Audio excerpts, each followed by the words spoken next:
Yeah, the presentation is recording. Good evening. I know that it's evening in Kenya, and I honestly very happy to visit with you. I've been waiting for this moment for a period of time, and finally I will be able to share with you all of my knowledge and findings about such an exciting area that we are witnesses for. My presentation has a title of Introduction to the Role of Artificial Intelligence in Education. And actually, I believe that it's transforming learning. As Professor Catherine said, I'm an associate professor at the College of Education, Sam Houston State University, which is in Texas, USA. Let me start from a brief overview of our agenda. We have about an hour, I believe, to at the end of the presentation, I will be happy to answer your questions. First of all, I will define the artificial intelligence and provide you with a briefing of artificial intelligence and its core concepts. After that, we will explore in how artificial intelligence can be used in classrooms, how it can personalize learning, assessment, etc. Review some tools for education, especially today we will start kind of a little bit more talk about ChatGPT. Probably many of you, or maybe all of you already use it or try to use it. We will talk about benefits of artificial intelligence in education and discuss how AI enhances the learning process towards educators. I'll show you a few examples, interesting examples, how you or your teaching process. We will talk about challenges and concerns, potential drawbacks, a little bit, and the limitations of artificial intelligence in education. And also maybe if we will have time, we will think about future of artificial intelligence in education. And of course, I answer all of your questions. Do you have any questions before we start?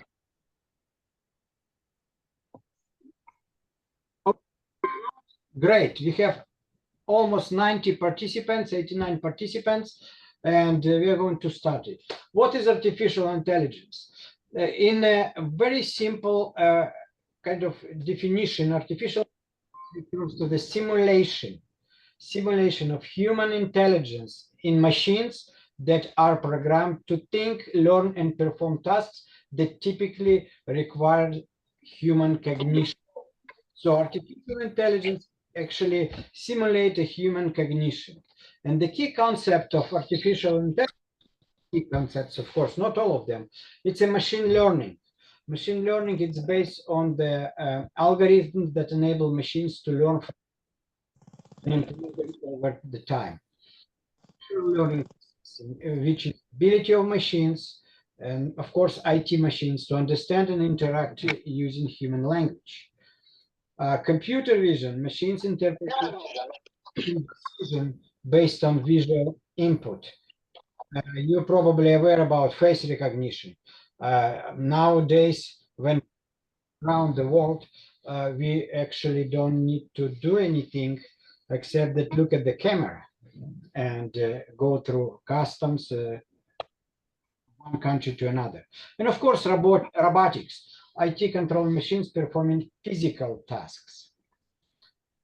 This is a short diagram about artificial intelligence components. You see that there is a machine learning, and machine learning, by the way, is a deep that is much more complicated.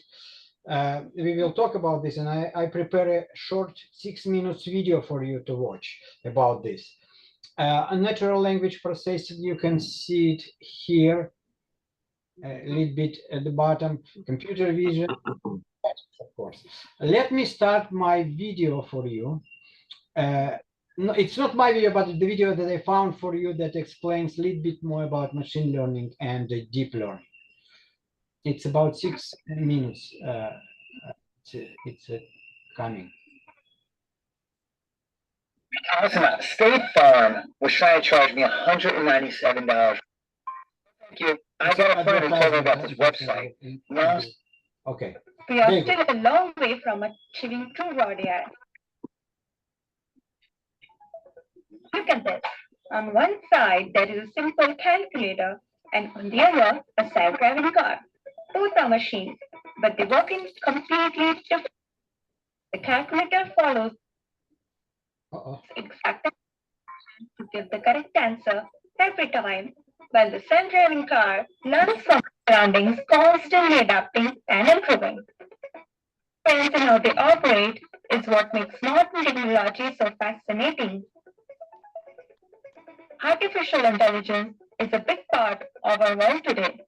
The interest in it is growing exponentially, and in 2024, Google searches related to AI hit 42 million.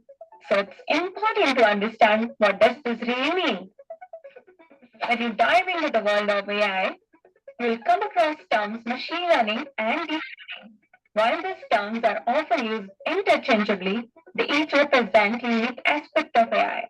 In the next 10 minutes, we are going to break down these terms and explore how they fit into the broader picture of AI.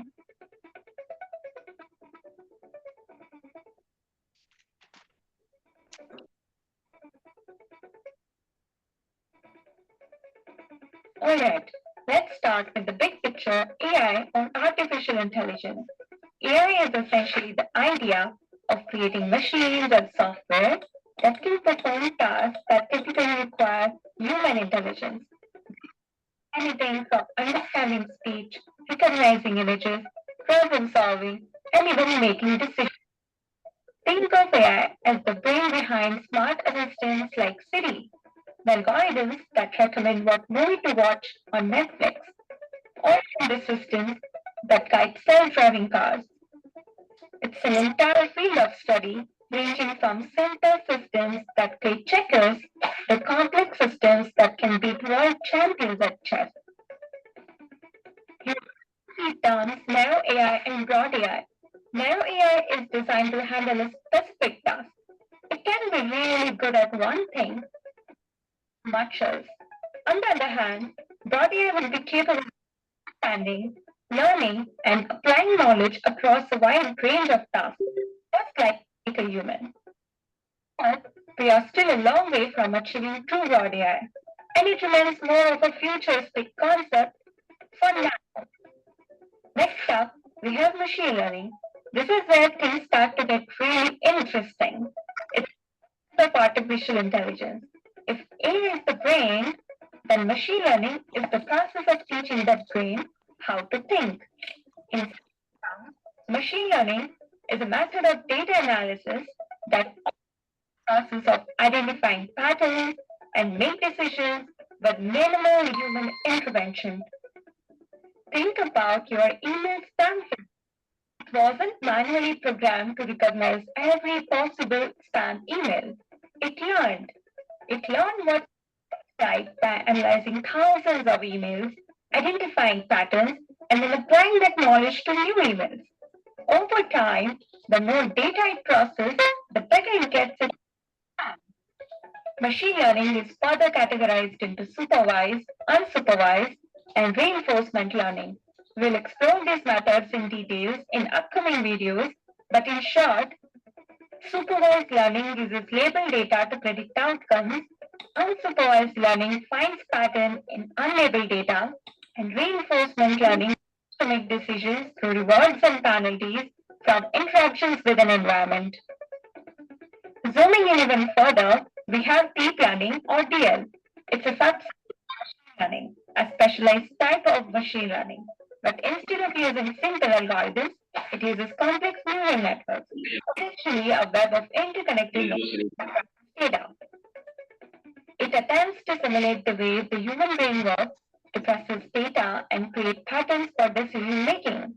Let's put it this way. If you are using machine learning to analyze images of a dog, you might tell the system to focus on features like hair, tail, and fur. But with deep learning, the system on its own to identify the complex features like the texture of the fur or the shape of the eye. It's this capability that allows deep learning to excel in complex tasks like image and speech recognition. So while deep learning is a part of machine learning, it pushes the boundaries of what machines can do and often outperforming traditional methods. Let's tie it all together with a simple analogy. Think of AI as the whole bakery. The bakery represents the entire process of creating baked products, from coming up with recipes, decorating cakes, everything. In this analogy, AI is the broad concept of using various tools and methods to make delicious baked. Machine learning is like a specific cake recipe. It provides detailed instructions on how to ingredients and bake them to achieve a desired result. Just as a recipe guides you in creating a cake, machine learning involves using data to train algorithms and make predictions. Deep learning, on the other hand, can be compared to highly skilled cake decorators that uses advanced techniques and tools to create intricate designs. Deep learning involves algorithms that process vast amounts of data to achieve highly detailed and accurate results, which can be directly compared to the process of creating a cake with elaborate decorations that require a deep understanding of techniques. To summarize, AI is the idea of creating systems, ML is a method to teach the systems using data, and DL is an advanced ML technique that mimics the brain's neural network to tackle complex tasks. I hope this video was helpful. So the next time someone throws these sounds around, you'll know exactly what they mean and you'll be able to explain it like a pro. If you found this video helpful, make sure to hit the like button and subscribe for more such videos. Okay, so I'm sorry if it was not clear, but as I said, I'm going to share the entire presentation with you. And this is, you can click on the video. This is an interactive web link. You can click on this line and you will be able to see the video. But I hope that you understand that AI, it's a kind of big area that actually, and machine learning, it's kind of similar to algorithm processing, but deep learning, it's a much more precise processes that kind of teach things. Okay, let's go to the next. Applications of artificial intelligence in education. First of all, it could be definitely personalized learning. IA adapts learning materials to individual student needs and learning speed, creating customized experience. Some students can learn very fast. Some students can think a different way than another. Artificial intelligence tools, each student can kind of be more comfortable and more successful individual needs. Smart content creator. Artificial intelligence helps generate educational content, including quizzes, summaries, even interactive learning tools. And by the way, later I will show to you, maybe today, I will show to you even a PowerPoint creation. We can create a PowerPoint with about slides in 10 seconds. Lesson planning and feedback. This is what my students at the university do right now. On how to develop lesson planning using ChatGPT. They do not use it exactly as is, but they use it as a beginning point, as an ideas. Tutoring systems, of course, artificial intelligence-driven virtual tutors offers students additional support outside of the classroom, especially in subjects like math and science. For support, artificial intelligence simplifies administrative tasks like scheduling, resource management, and even students' data analysis. There are challenges and concerns of artificial intelligence in education. First of all, there is a bias in AI algorithm. Artificial intelligence systems may reflect biases present in their training data, leading to unfair treatment of certain students. For example, it depends how you program it.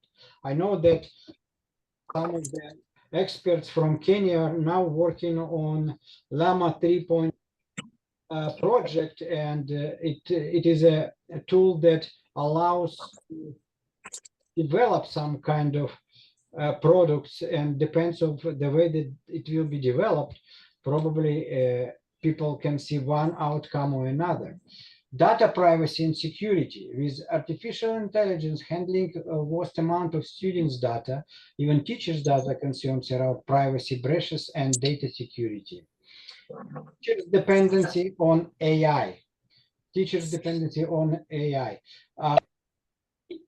We have 109 participants. We have 109 participants, and I can tell you that I know who your best friend is. Each of you, I can tell you who your best friend is.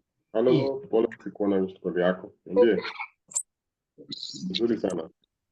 If I will be right, please put some kind of symbol on the screen. Do not say anything, just put any kind of on the screen. Perfect. But your best friend, Steven, can you hear me?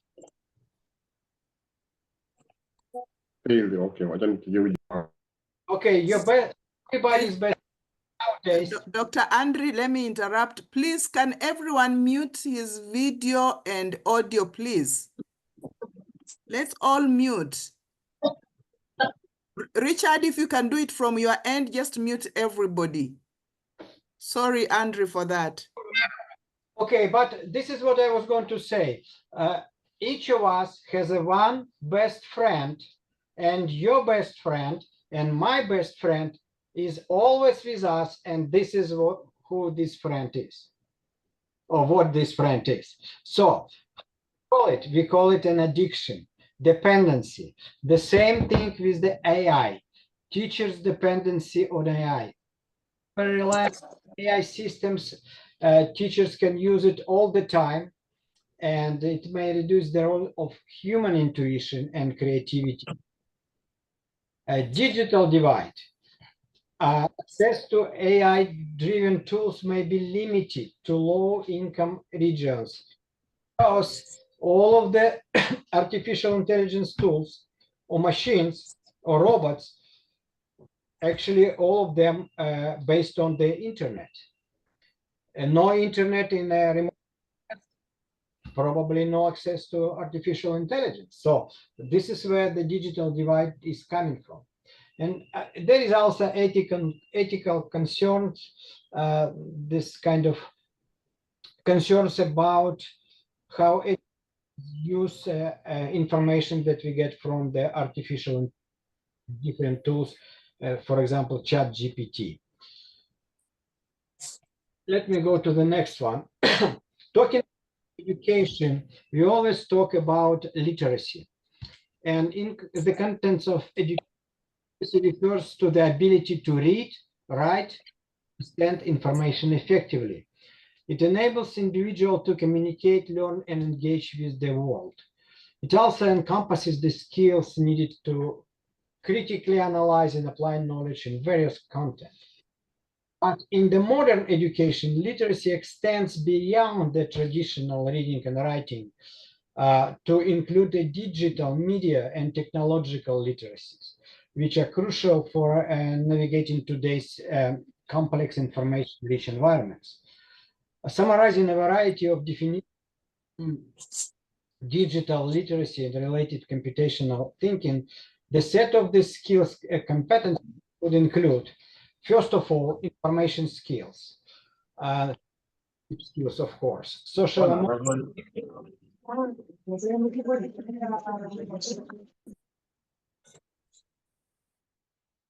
technical and application skills. I will share, as I said, I will share my presentation with you. You can look at it a little bit deeper. what is the complexities of digital literacy and adopting artificial intelligence? Since we start talking about implementing it in education. As we found, the current definition of digital literacy extends traditional literacy. And it is include effectively navigate, evaluate, and create digital content using various digital technology and platforms. The most modern, the latest one is artificial intelligence platform. Different tools, completely different tools. Some of them are similar, some of them and focus on different tasks and goals. Digital literacy is an ability using different digital technologies and platforms. For example, ChatGPT for learning, solving problems, creating digital content, developing and evaluating. It's also important to talk about critical thinking, because some people believe that if we use an artificial intelligence, we don't use our critical thinking. And if you think about, for example, ChatGPT, I'm guessing that most of you probably use it on your daily basis. The task is even not to find an information, but the is understand and be able to how to prompt artificial intelligence tools with commands.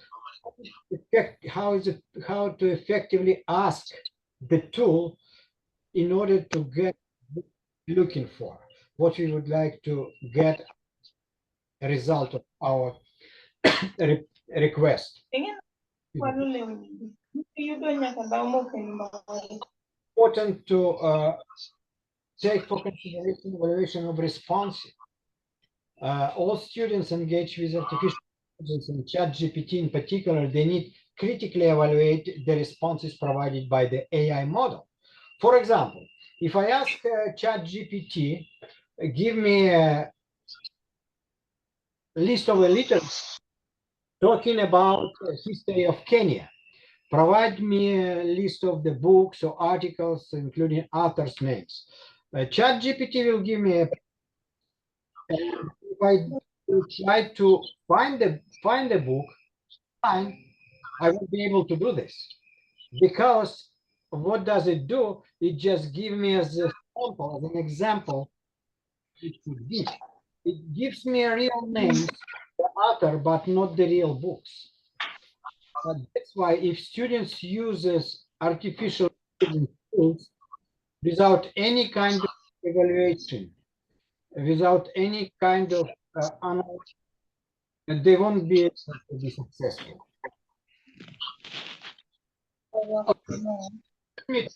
A little bit about ChatGPT and brief overview it. ChatGPT generates artificial intelligence chatbot. It was OpenAI, and it was launched 2 years ago by large language model.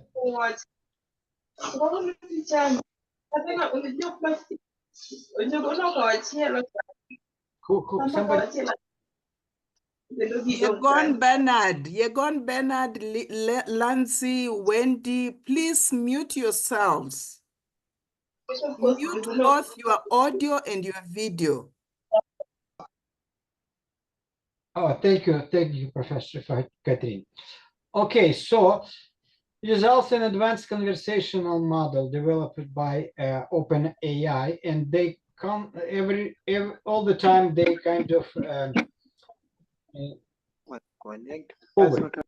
try to improve it based on the interaction with the people. So actually, this chatbot learns every day. It is learning, and improves every day, and it's pretty good. Can understand us and generate human-like text based on the input it receives. Those are the key features and uses of ChatGPT. First of all, natural language understanding. You can ask the way as you usually speak. Students and teachers can use a normal language every day to ask questions or even perform tasks or whatever. Applications. It has a variety of applications, including customer support, contains creative tutoring, even creative. It has applications such as video development.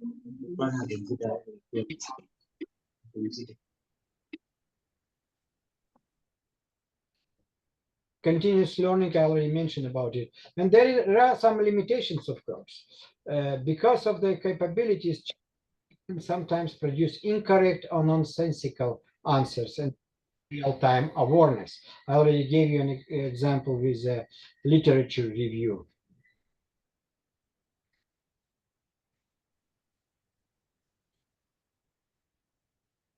How ChatGPT can enhance digital literacy? And do we really need or allow students to use it? First of all, ChatGPT can help students navigate the vast amount of information available online by providing personalized and relevant search results. If you think about Google, for many years, the excellent search engine, and we can information that we need, and nobody says that is something wrong. ChatGPT is also could be used as an excellent search engine. It could be used with the Google search engine, but it can understand a different language. It can understand human language.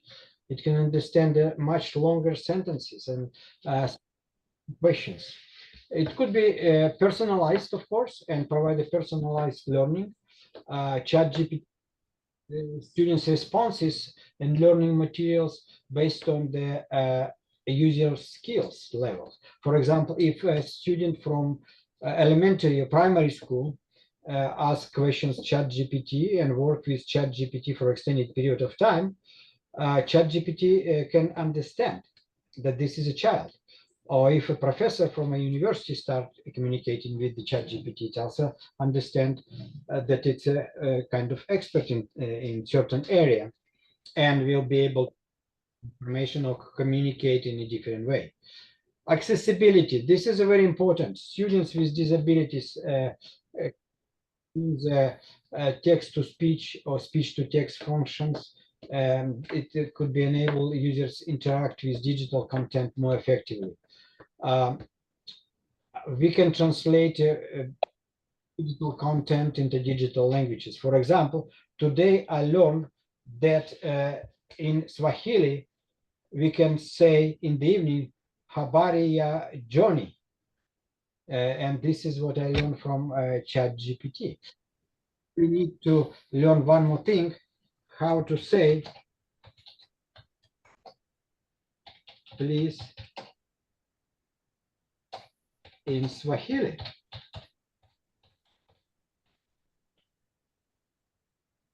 Okay, and now I would like to ask Tafadhali Niyamaza.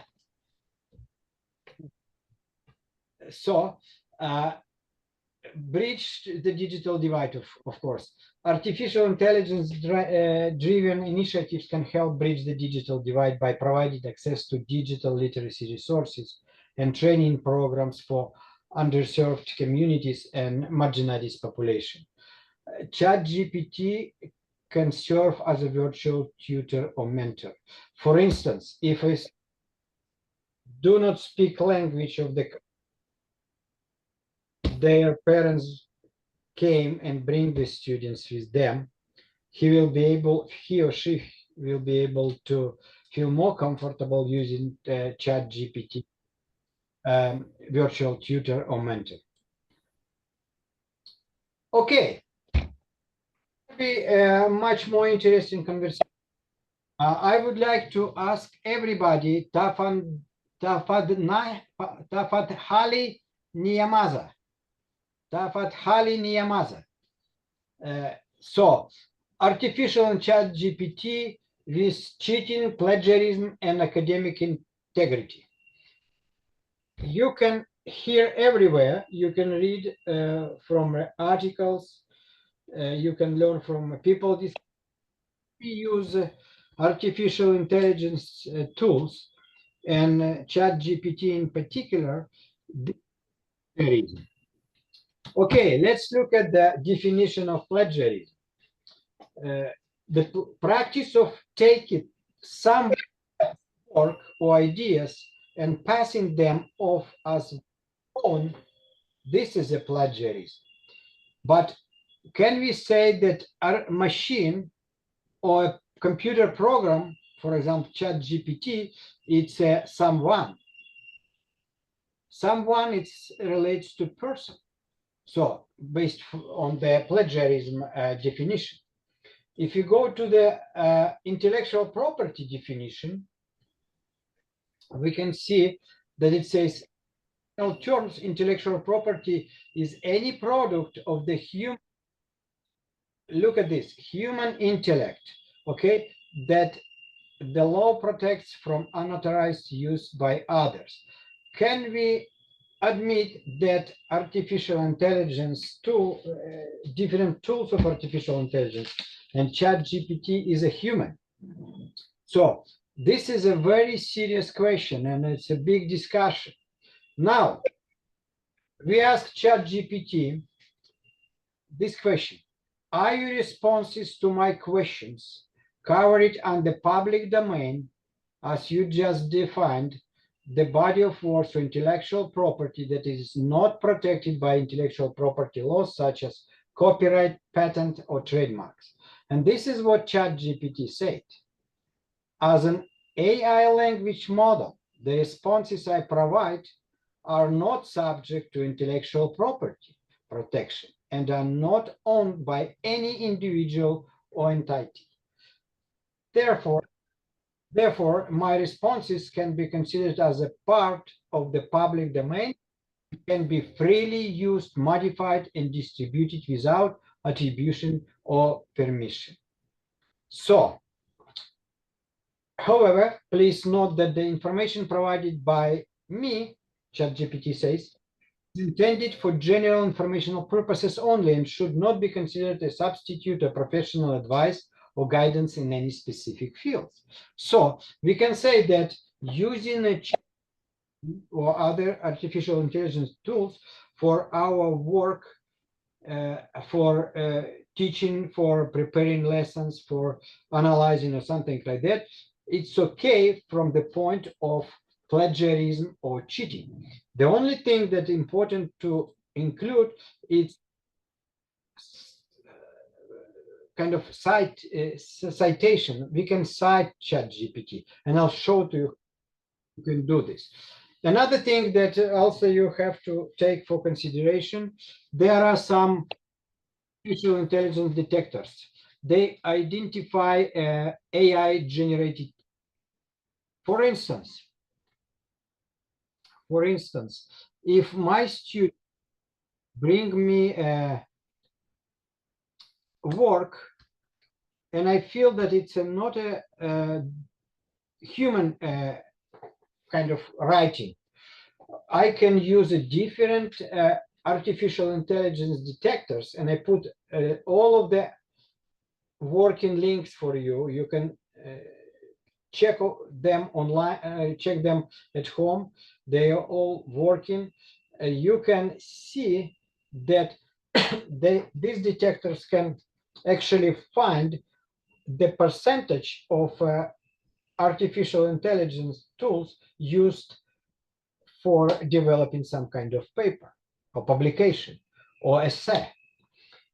But at the same time, I should tell you that they are not perfect. They are not perfect at all. And if you look at this example, this is a very good tool. Actually, it's a very good tool.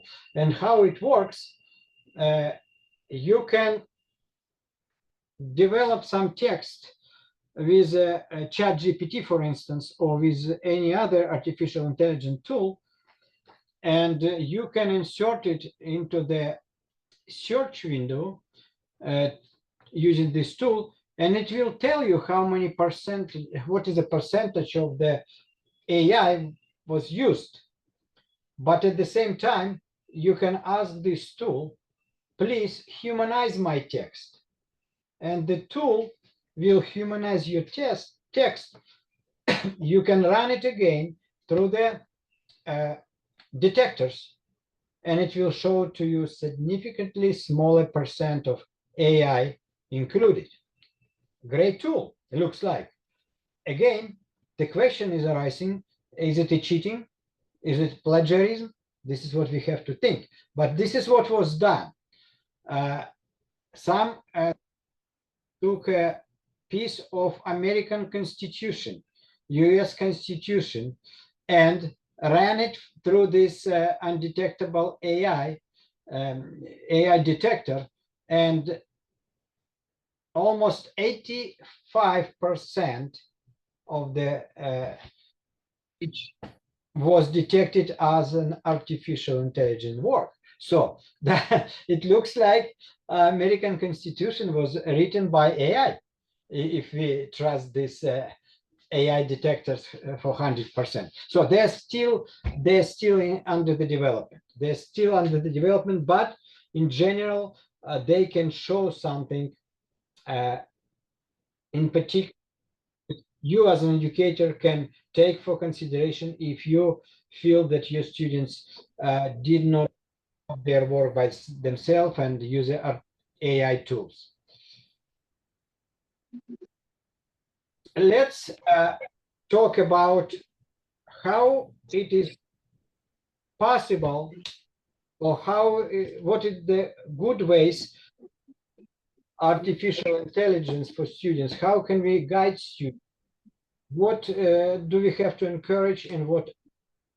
If you look at the publications and work of John Dewey and Paolo Freire, we learn by doing. We learn by doing. You are listening to me now, but you already know that you will take this presentation, you will check all of the links, you watch the video on your own, and only after doing something with this information that I am providing, you will be able to learn effectively. So this we call like active learning, learning by using. In learning by using, the instructor initially present content that learners must grasp in order to achieve a learning objective. But learners won't absorb much content simply just listening or watching. Rather, after the initial exposure, they need to use the content in some way. They can use to prepare for a debate with an artificial intelligence. This is from a book of Koslin.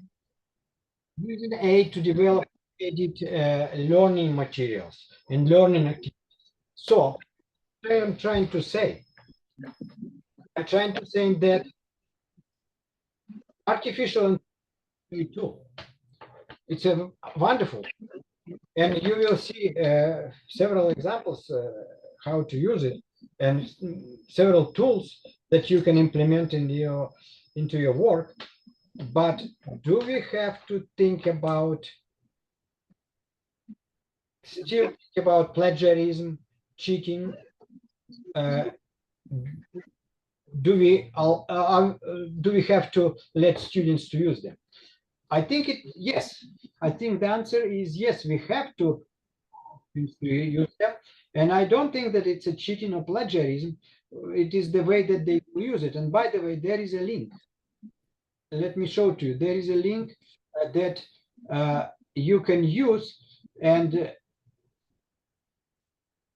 learn how to cite ChatGPT using API style.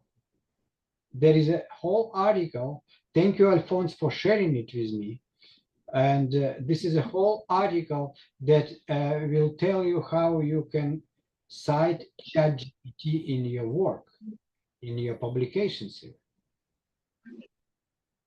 Let's go to the next. Now, classroom. This is a practical example and question for all of us. Classroom use, what is cheating or not cheating, what is effective or not effective. Let's say students have to write an essay.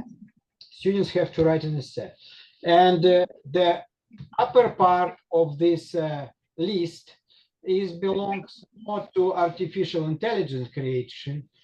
The bottom part belongs more to the human work. And if you know that, for example, if you give me a topic to create an essay, I can run it through ChatGPT and get the entire essay for it. But can we find how can the right way for students to use it? Let's look at the list. Does all work without any assistance from AI or internet? This will be 100% of human work. This is a bottom line.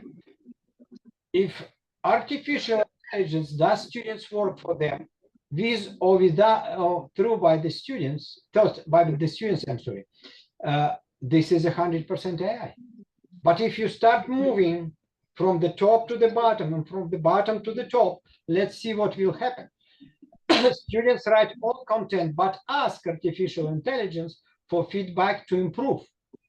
This is still human work because students wrote the entire content, but advice, it's a mentoring. Okay, but if you look at the second line from the top, artificial right content by students edit learning from class. So this is how we can move from the top, from top to the bottom, and see what is going to be. Let me here and show you this work or this kind of list in a interactive mode.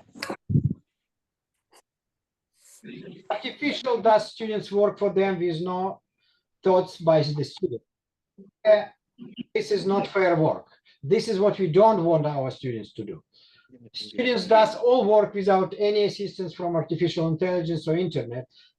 This is okay, but why do we need to talk about technology and artificial intelligence in particular?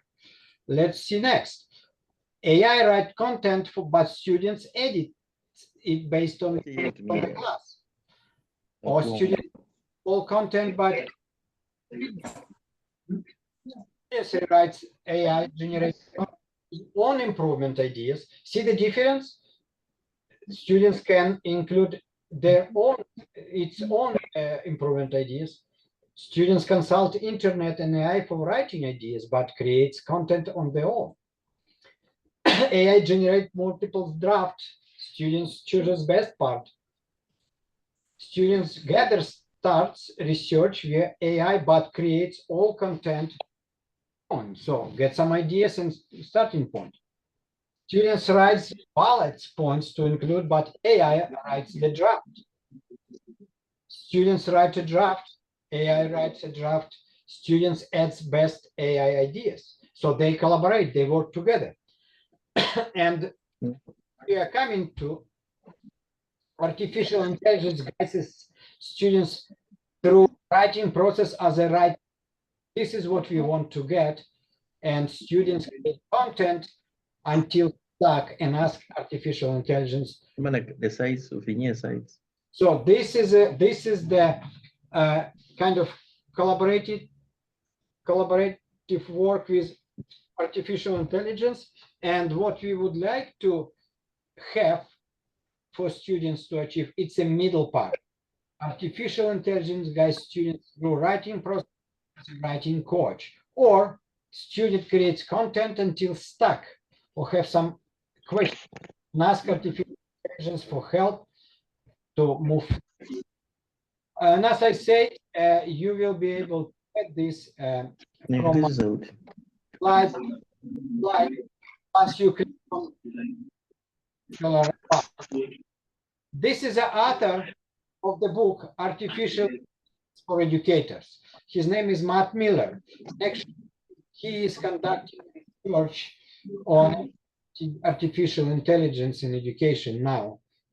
He has a blog, and if you will be interested, I can share links from his blog with you. Okay. Would you like me to talk about some tools? We have about. Would you like me to start talking about some artificial tools for education, or we leave it for next lecture? I can name them for and review them later on. What would you like to do?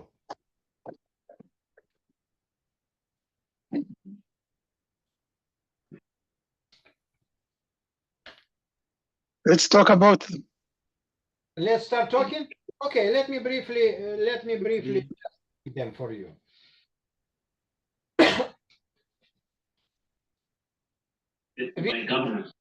Artificial intelligence tools. Today I'm going just to show to you some of them. And Elias Wanjala, please mute. The governor of state Atabet. Elias Wanjala, please mute. I held a meeting in a Andrew, can you mute him from your end? Dr. Andrey, mute Elias Wanjala, the one talking. Agreed on how to tackle the menace of illicit food. Okay, I cut him off. All right, introduction to artificial intelligence tools in education. The tools that I'm going to share with you today become integral to modern education. Companies develop and they provide it to teachers. Most of them are available for teachers for free. Some of them that have advanced features, they are payable, but those tools are very great, very great. They save teachers time. They help thinking about different topics, and they help with grading, assessing, and for administrators, it helps with also administrative tasks like scheduling and data collection. So one of them is called QueryPod. It's a AI tool for educators in creating lesson plans. Assignments can be focused through literacy exercises, good use for formative assessment and daily practice.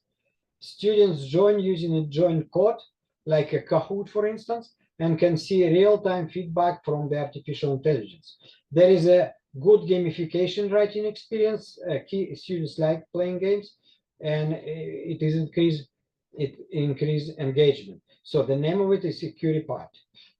You can try it later at home. Another one which is developing very fast is called DeepIt.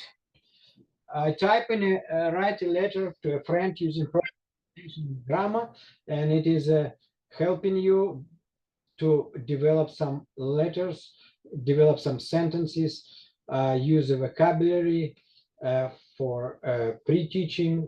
It helps English learners or any other foreign language learner. So also very supportive tool. And compared to the Chat GPT, it not just writes something for you. It shows key vocabulary words for students. They can learn from these key vocabulary words as well.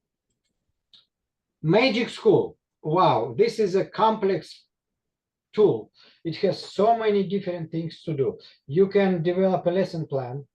You can develop a assessment. You can create assignments and do many different other things. It's called Magic School. This one, it's an Edu8.ai generated artificial intelligence that targets various levels in a variety of forms, such as independent, cooperative learning, and gamification. After typical social emotional writing exercise, artificial intelligence enhances a lesson topic. It can help students with emotional problems as well. It can help teachers to create a lesson plan. And as I said, different. I don't know if you tried this one or not, but it's a Sora. It's from ChatGPT. You can develop a video, not you, the machine can develop a video for you, which is a real looking video. It's like the video you see on the TV or in a movie theater, but the entire video developed only by reading your prompt. You have to ask the machine, what do you want to see in the video? For instance, the experiment that we did, we asked Sora to make with a stylish woman walks down to a Tokyo street filled with a warm glowing neon and city signet. She wears a black leather jacket, long red dress and black boots and black purse. She wears sunglasses and red lipstick. She walks confidently and street is damp and reflective, creating a mirror effect of the color. This is what the prompt was, and Sora developed an entire beautiful 4K video for us. It's unbelievable. So how it could be used for education? It is a very tool that will teach students to learn to prompt, how to express their needs, what are they looking for, and what they would like to achieve. So it's another interesting tool, very interesting tool. Actually, I have 16 different links for you, starting from Microsoft Designer, as well as those few that I showed to you, QReport, DFIT, Magic School, Gemini, of course, from Google. Right now, we have this Gemini on the phone, Android phone, and it's so no need to type. We can just talk. It is not like a Siri. It's a much more advanced, because Siri usually use just the internet, but Gemini it use artificial intelligence algorithm. Copilot from Microsoft, Class Companion. This is a wonderful slides. Go. I'll show an example for you in a minute, and many others. Many others. So you will get this presentation. I share it with Professor Catherine, and you who were muted during the presentation probably will get this from Professor Catherine, Dr. Catherine. Those of you who were not muted, I do not know, it's up to her. Asante Sana, thank you. Do you have any questions? Time is 9 o'clock. I know that some of you probably are thinking to go to bed. Do you have any questions for me? Before I will show to you one tool, create a PowerPoint for you in a minute. Okay, ladies and gentlemen, join me wherever you are in applauding Andrey. You'll agree with me, this is very engaging, very informative, very educative, and just exciting to even learn about these various tools and just to learn about how far we can go with ChatGPT, how far we can go with AI, and the question of whether we need AI or not in teaching, and the answer is yes. In fact, Andrey asked, why is AI there? Why is technology there if we can't use it? So those of us who fear using AI, who fear going to ChatGPT, today we are told, let's use it, but know how to use it. There was a diagram that was given to us showing us the spectrum of not using AI and using AI. And I remember him saying the middle part is the best, whereby you use your own intuition and at the same time AI, and you meet in the middle there and you think your work will be good. I don't want to preempt what he has, to really water down what he has said. I want to open the session for questions. We'll be taking 2 or 3 questions at once, and then he can respond to them. So if you want to ask a question, Richard and Leonard, please be on the watch out. If you see somebody raising the hand or unmuting, then we allow that person to ask. So kindly, the floor is open for questions. Boniface Billy, you want to ask a question? I can see your name on the screen.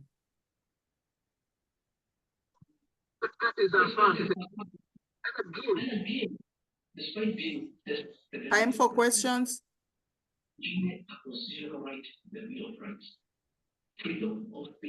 Who is on the screen? You want to ask Patrick Mackenzie? You want to ask? Go ahead. No, not really. I'm not ready for questions. Then mute yourself. Both Okay, video thank and you. audio. Both video and audio. Anybody? I want to ask a question. Yes, I want to ask a question. Yes, Elizabeth, go ahead. Thank you, Daktari. My name is Before Dr. you ask, Richard Onyango, please be taking the questions just in case Andrew misses on any of them. Okay, Elizabeth, go ahead. Okay. Thank you so much, Daktari. Thank you. And thank you, Prof, for the good work. We appreciate. Sorry for the disturbance. I'm sure we are learning and we will change. We'll be very good by day 3 and 4. Yes. Okay, my question is about values. As AI comes to us, there is issue of values. How do we make sure that we are using AI in a way that is responsible? How do we ensure transparency, accountability? And now that majority of us are not even aware of some of those tools, issues of fairness, and then AI and decision making, the policy issue, how do we ensure as educators we are also following some policies, the do's and don'ts of AI in the classroom or in a school situation? Thank you. Thank you, Elizabeth, for your question. The question is very interesting, very smart, and this is exactly the question that, for instance, our university is working on. You know, this is a very new area. Artificial intelligence in education, this is a kind of area that jumped to our educational world just recently. And to be honest with you, we still do not have any kind of established policy. So you, the students, I believe that we currently we use them as a tool to support their learning and of course to help us with lesson preparations, grading, assessment, and so on and so on. But I have not seen any tools yet about where to use them and how to use them. But what I know and what I saw different publications and from different discussions that this is very important for everybody, that artificial intelligence in the near future, it will affect our society and around the world in the way more powerful electricity and internet did. So you are the people who are diving right now, bravely diving to this world of AI in education, where we do not have yet especially policies. And you are the people who will probably be able to handle this effect in the very near future. This is a super powerful instrument that improving and developing every single day by learning from people. So I don't know if I answered your question or not, but as I said, documentations about or regulations about using AI in education, except that all of the conversation about cheating and plagiarism. But I already showed to you some tools for detection this and some kind of approaches that we can use. And actually, there is no risk from using AI. Anyway, they will do it. They will do it. Okay, you tell them not to do this. They will do this. Our goal is to teach them how to use it respectively, honestly, and usefully. You know, this is our goal is. But we can we cannot block it from them. They use it already, and they use it pretty good. Most of them, not all of them. Okay. Okay, thank you, Andrew. I hope, Liz, you are satisfied with the response. We have 3 hands up. Mr. Ouma, you'll be the first, followed by Makini, then followed by Atieno Opio. And in the meantime, Alphonse, I'm assigning you the questions on the chat. Please take note of them so that now you'll inform Andrew. Mr. Ouma, your time. Thank you, Madam. I'm Mr. Omar Ronald. Ujambo, I'm an educator. That is a secondary school teacher of biology and chemistry. And from the session we've had, it's true and real that AI is here with us.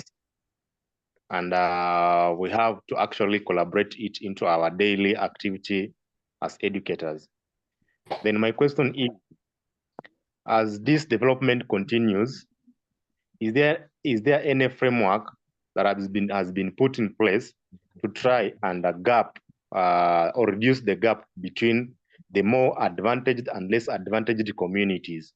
Like for us, from a very remote area in Busia County.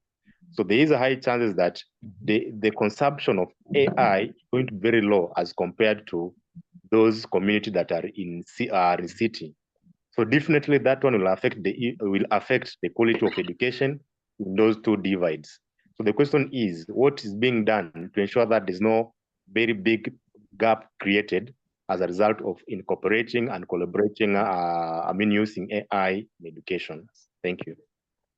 It is an excellent question. It is a very, very important question. Thank you, Dr. Yes.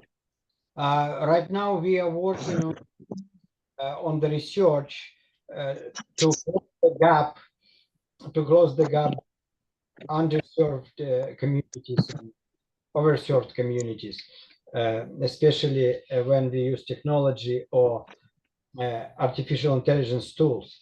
As I mentioned, all of these tools and opportunities are based on the internet. If you have an internet in your area, which probably not, but hopefully will, you and your students will be able to use it. If you do not have an internet, electricity, I know in some places, different countries, even in the United States, we don't have a very stable electricity times, you know. So this is a problem. This is a problem, and most of the options that could be, when I think about it, is a grant writing and providing the resources to these remote, underserved communities. But for example, if your students have a smartphone, or you as a teacher have a smartphone, and it is connected to the internet, I can show to you 2 tools right now, and actually all of them that I showed in the presentation could be used. But two tools right now. Tool number 1. This is a Chat GPT on the phone, and it's an application. You can install it. I can write a message, for example, how to say welcome in Swahili.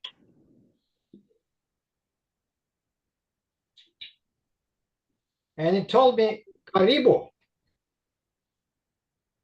Okay, it is telling me that it's okay. Probably Recording in progress. It's telling me that it's a Karibu. Okay, so looks like you can use ChatGPT, and it's not looks like, it's true. You can use ChatGPT on the phone. If your students or you as a teacher or other teachers have it, you can use it through the phone.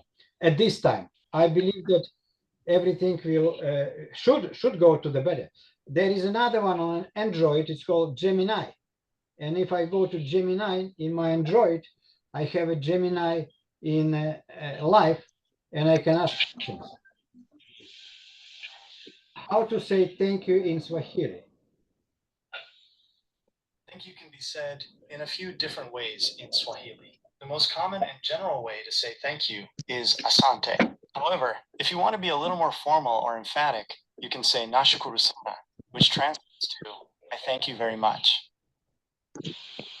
Okay, so those are just examples that those tools can be used. And also, I can show to you, this is my folder with different educational tools included, those that I demonstrated to you. So my answer is, if it is possible to use phones, you can use. If it is not possible to use phones, no electricity or no technology, this is a gap, and you are absolutely right. It is a problem. It is a very problem that needs to be solved. How to close the gap? How to close the gap?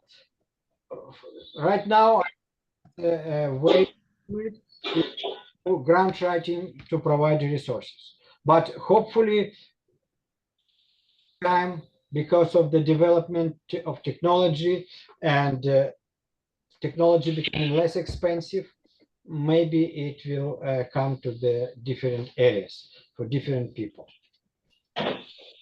Thank you, Andrey. Mr. Oma, I'm sure you've gotten some satisfactory response. You can pull down your hand as we move to Makini. Makini, take the floor. Thank you.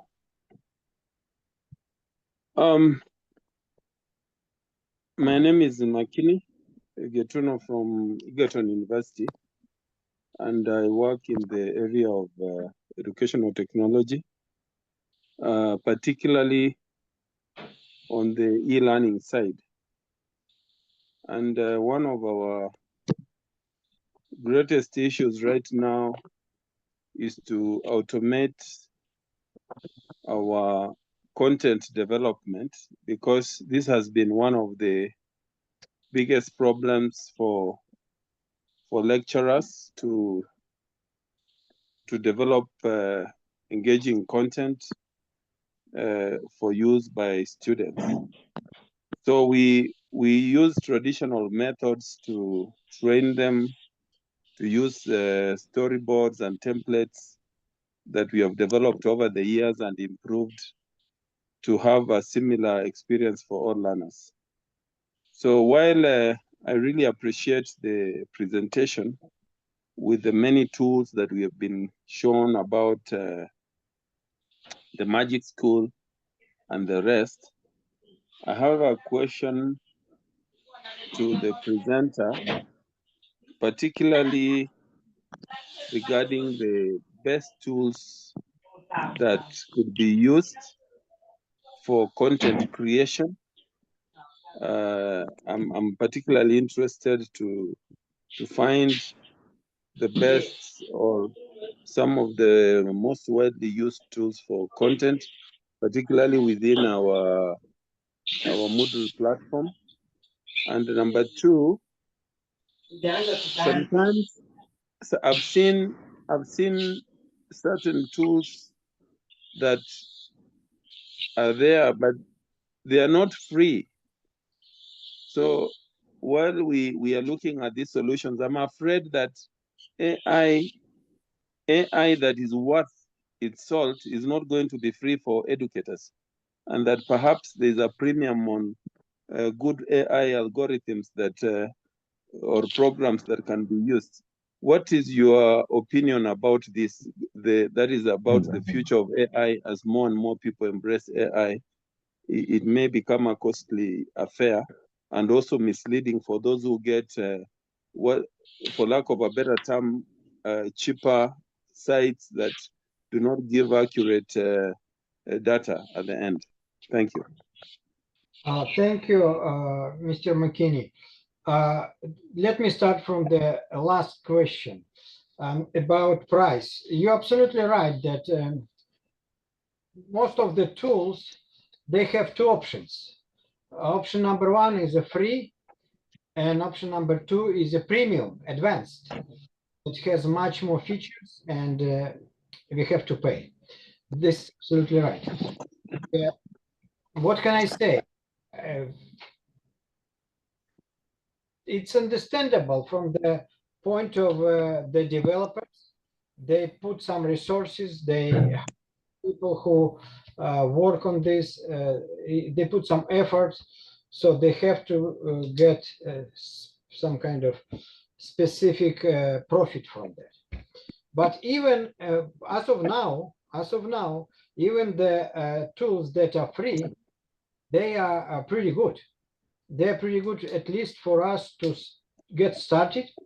And I don't know how it is in Kenya, but for example, here in the United States, I've been working as a teacher for 11 years and middle school, and this is my 13 years being a university professor.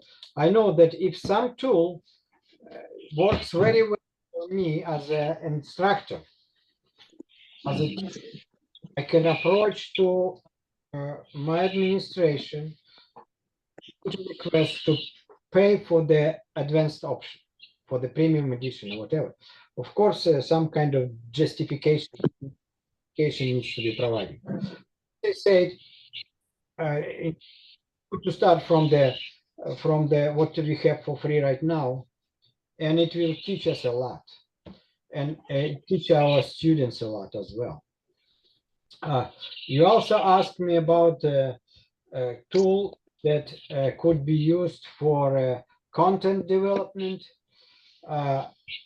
You know, it depends of different situations and different individual aspects of your personality and your individual of your class. What I would suggest to do, I tried just to explore the tools. And my advice is get a students and have them to explore the tools. Do not do it yourself. You don't have that much time. You know, learn the tool a little bit to be able to explain it to your students, and give a students a task to find the best tool to create, for instance, and give them 5 tools, 3 tools, 10 tools, whatever you know your students better, and have them to work on it and get their feedback.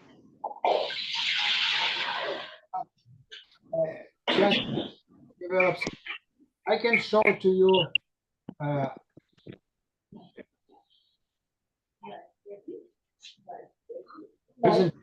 development tool based on AI platform. I don't know if it will work or not, but students can get some basic ideas, and after that fill it in, but it will be in the form of presentation. Let me find it. Okay. So thank you. As you're finding that, I think we had Rose Opio. Dr. Opio, where are you?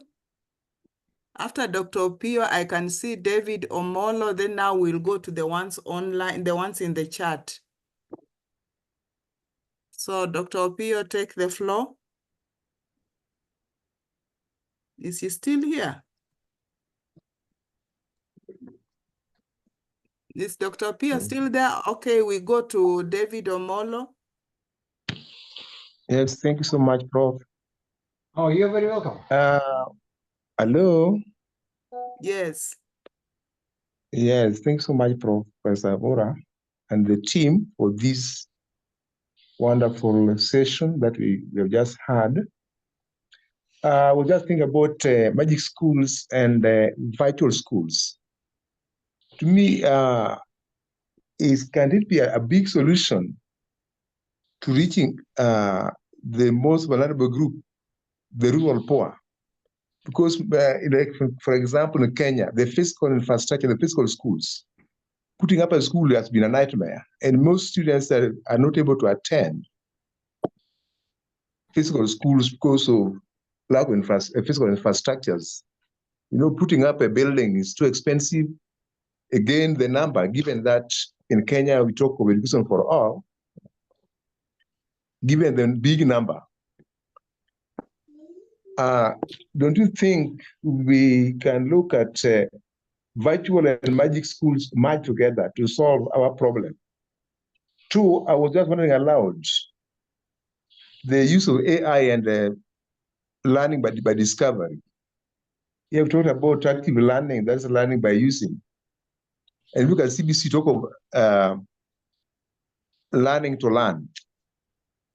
Do you think can offer some of the solutions that we are facing, not only in Kenya, but worldwide?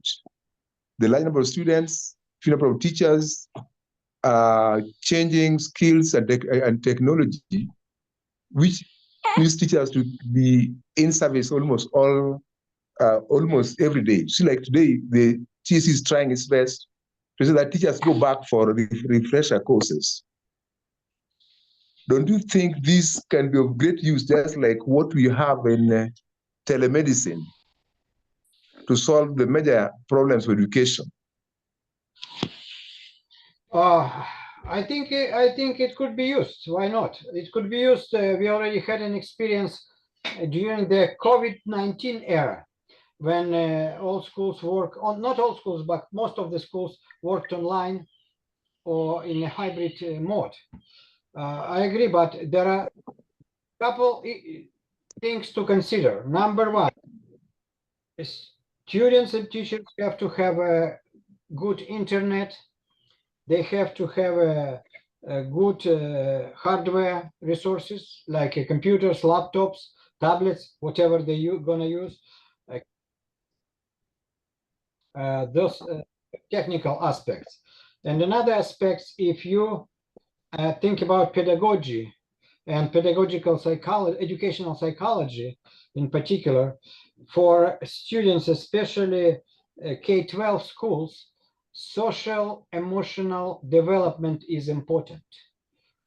And if we do virtual schools only, we are not supporting, providing any kind of development to our students, because they do not have any collaboration with real people from educational area, from their classmates, from teachers, and so on and so on. This is a very important piece, and this point came from the COVID-19 period. Right now, we have students who were at particular during COVID. They studied online, and these students much more weaker, less prepared for work that we require them to do. And looks like it is a way that they learn through online in COVID. So that's why, yes and no at the same time. I believe that the best way to do it's a hybrid mode. If you want to use a virtual school, probably some time it's going to be online, but sometime it should be in person as well. And of course, as I said, technical aspects needs to be taken for consideration if it is possible to provide all of the necessary tools each stakeholder of the educational process. Okay, thank you, David. I'm sure you've gotten some good response. Yes. I want us to go to online the chats. Alphonse, you have something written down, or you'll read direct from there? I can read Oh, you can read, Andrew? Okay. If you can read, then that's fine.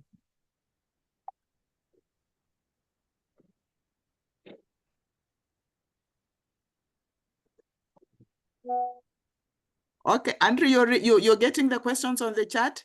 I read the last one. I start from the last one. The last one, okay. How Proceed. can I help where there is no power or unreliable power sources? Accessibility to AI tools and digital devices. No access, I say, understood. Skilled and qualified trainer personnel to use and guide others through AI. The issue of over reliance, full dependency of NI. Collaboration of user problem.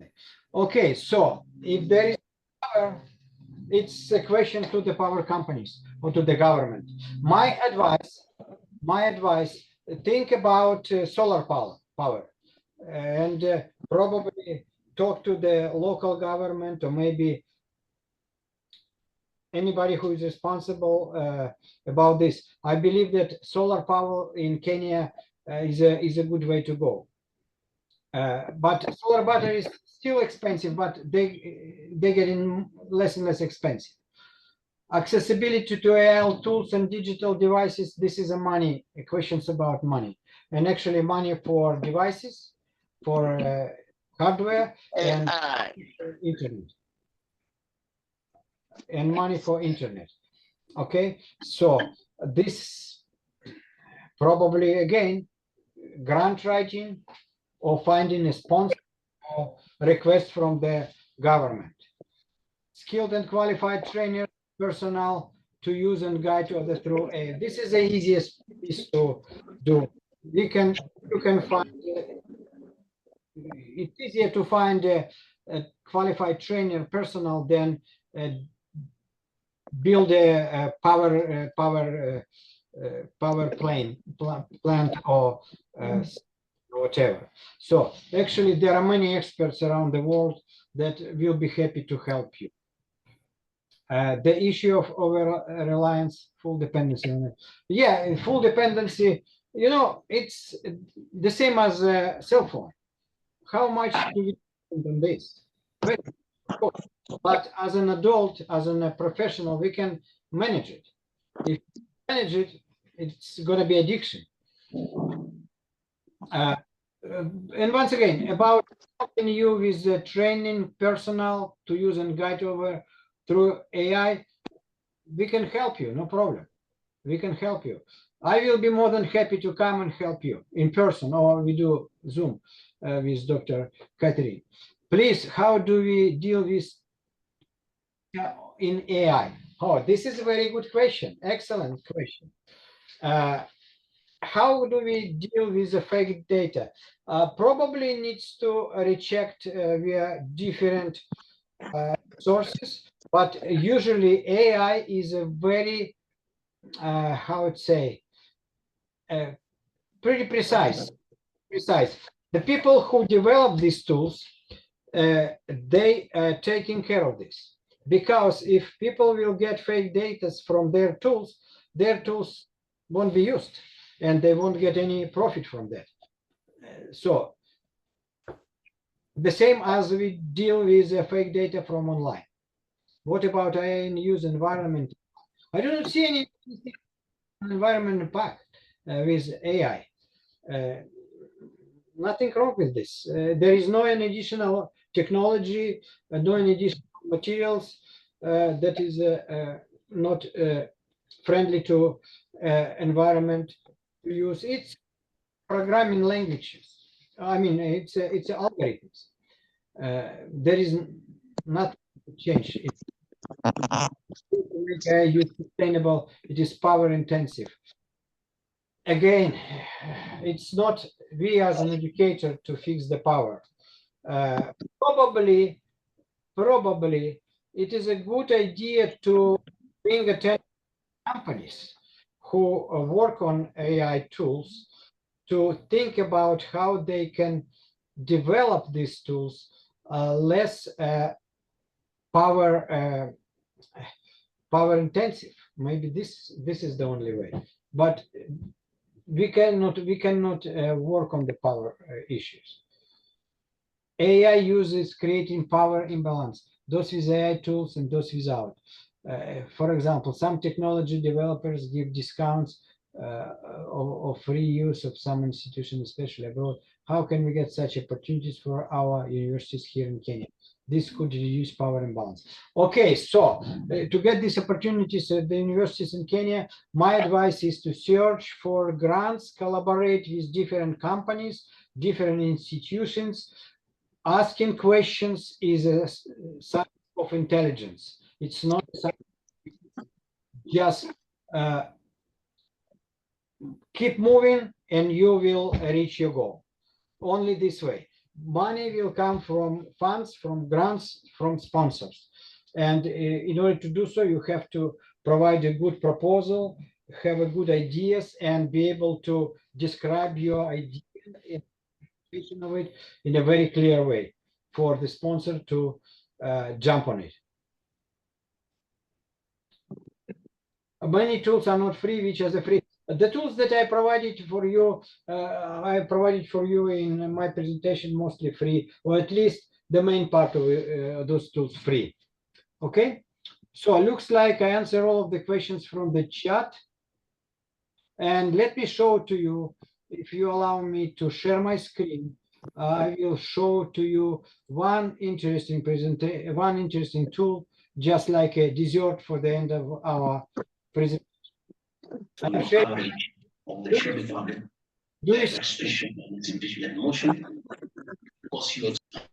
Do you see my screen? Yes. Okay, this is called Slides Go, and actually it's a Google platform. Now, let's say that I would like to create a slideshow. This your students can do as well. I say that it's about education, and it's free. I didn't pay for it. I can choose a template or the template.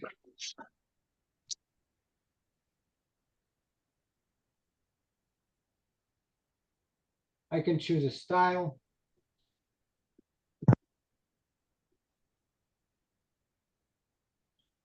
What I like.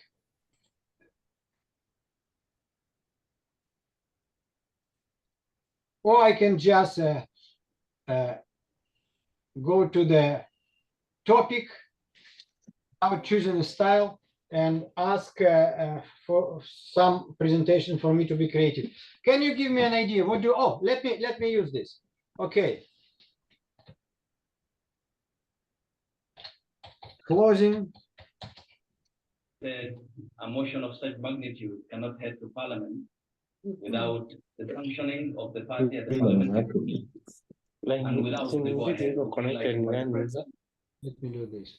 Peter Kinyanjui, mute yourself. Peter Kinyanjui.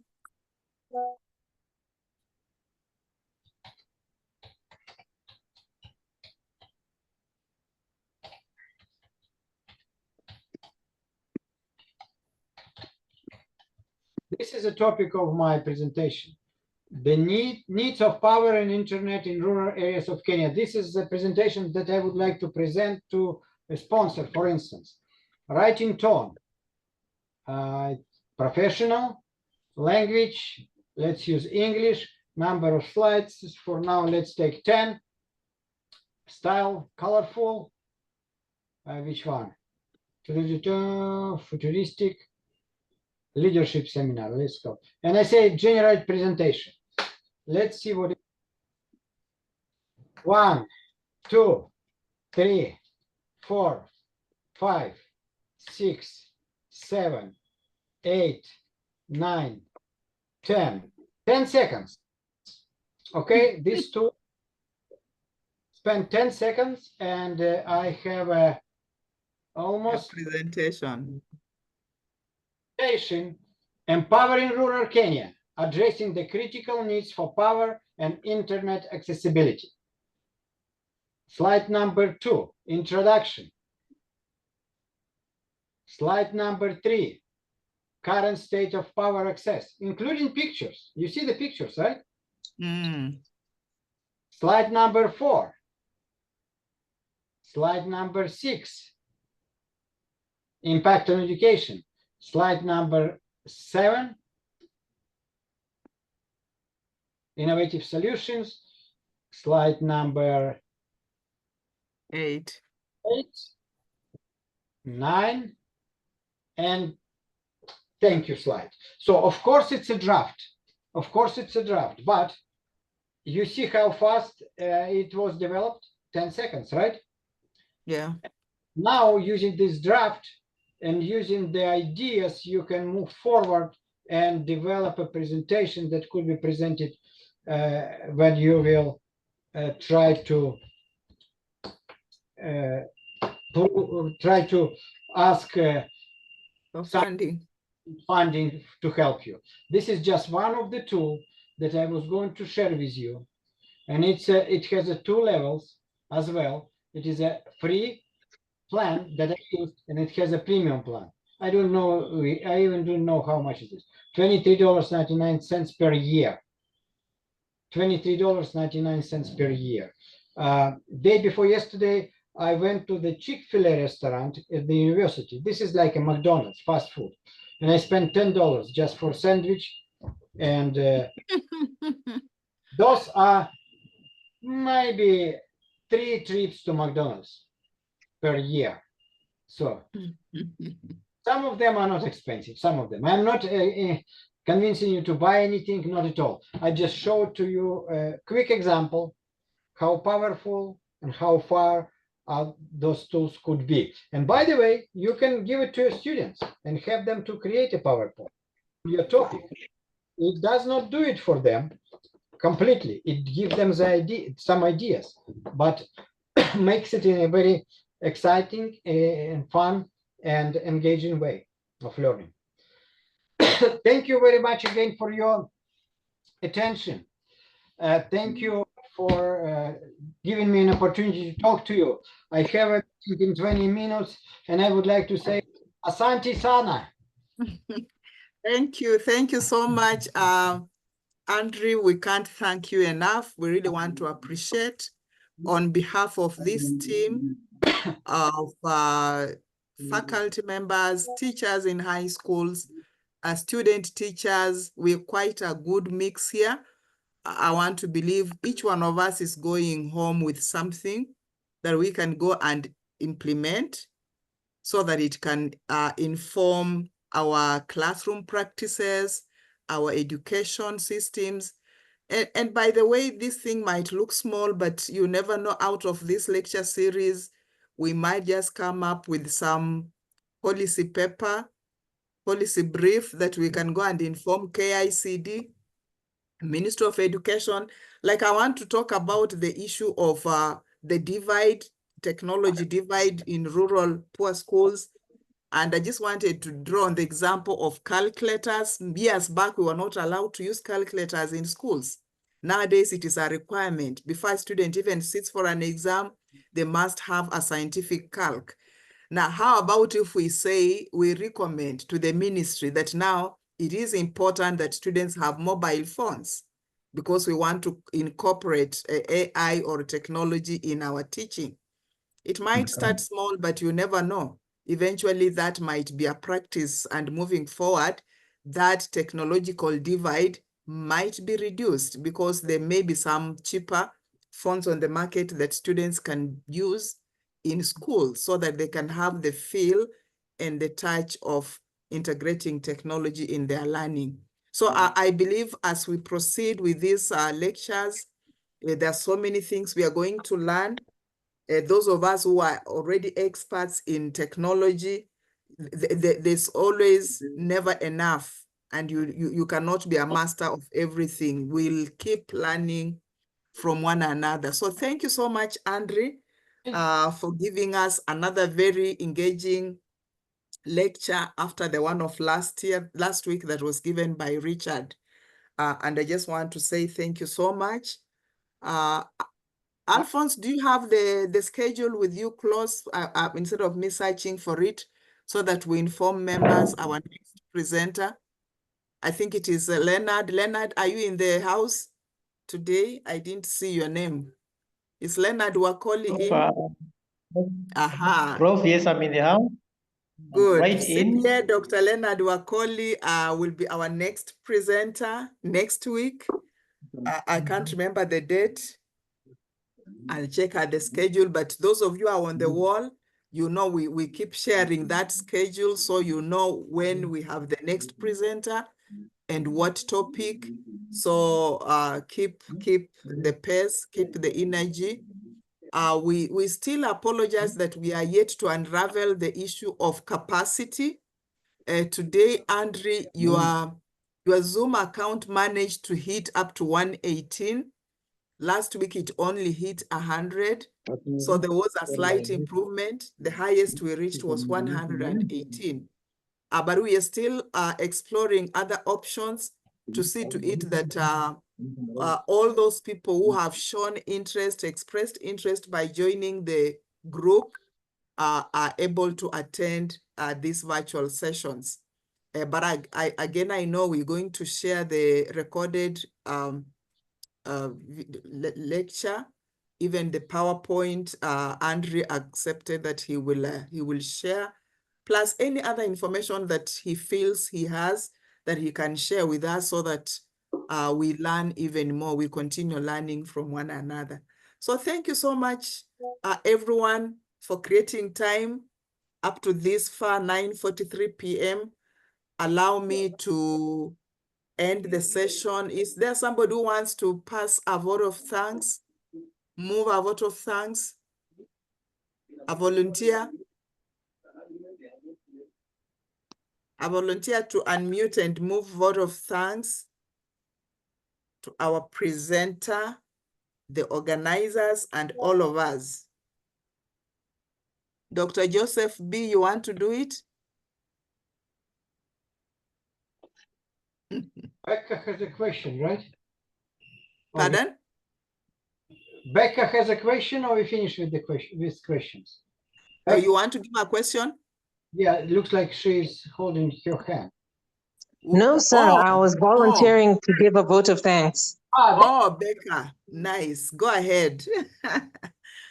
Hi, I'm Becca. Sorry, I can't put my video on, but I wanted to thank both you, Professor Aura, and Dr. Andrey for the very insightful presentation.